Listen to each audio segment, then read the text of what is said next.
Bismillahirrahmanirrahim. Assalamualaikum warahmatullahi wabarakatuh. Izin memperkenalkan diri, nama saya Neneng Apriasana dengan NPM 250010025. Di sini saya akan melakukan pemeriksaan BLS, yaitu basic life support.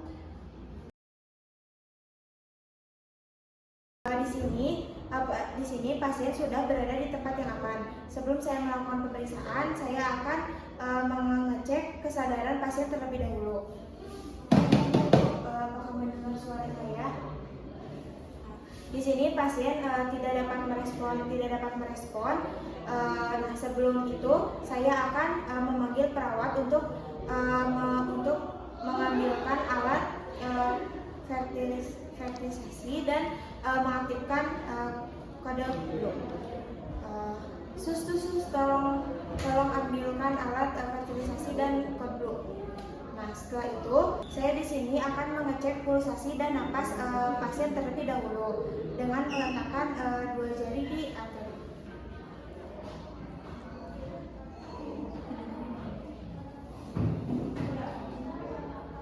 Di sini pasien tidak ada nafas. Setelah itu saya akan membuka baju pasien agar memudahkan dalam pemeriksaan.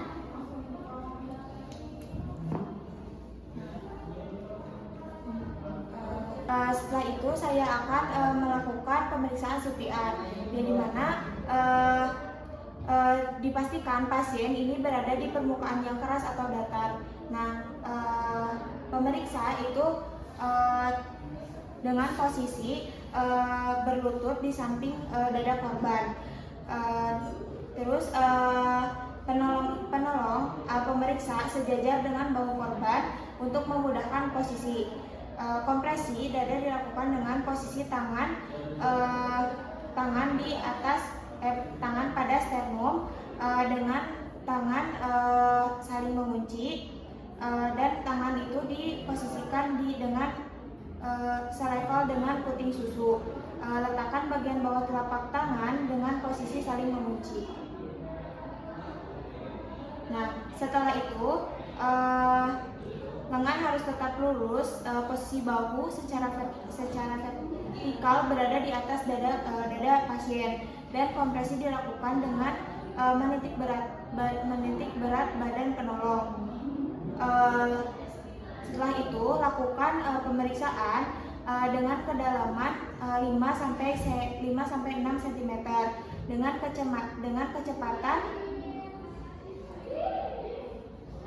kecepatan 30 per siklus. Ini selesai aku melakukan pemeriksaan.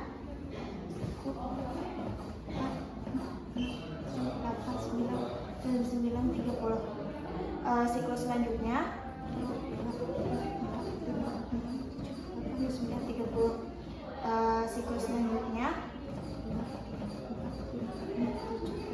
9:30.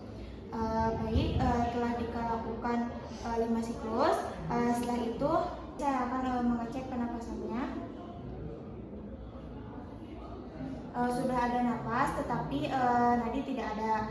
Nah, setelah itu saya akan melakukan pemeriksaan agar jalan napasnya terbuka dengan metode head till child.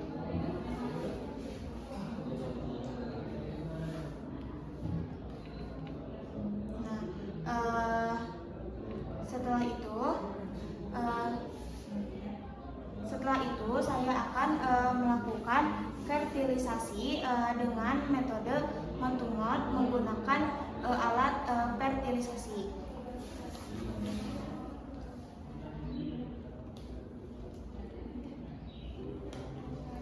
Setelah memasang alat fertilisasi ini, dihitung dengan 6 detik per napas dengan 18 kali.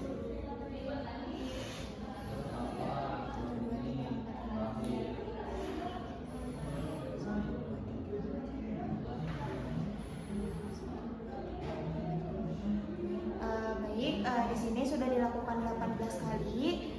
Setelah itu saya akan mengecek kembali uh, pulsasi arteri kapilari dan kembali. Jika pasien sudah kembali pulih, maka kita harus memposisikan pasien dengan recovery position. Saya di sini akan memperagakan recovery position.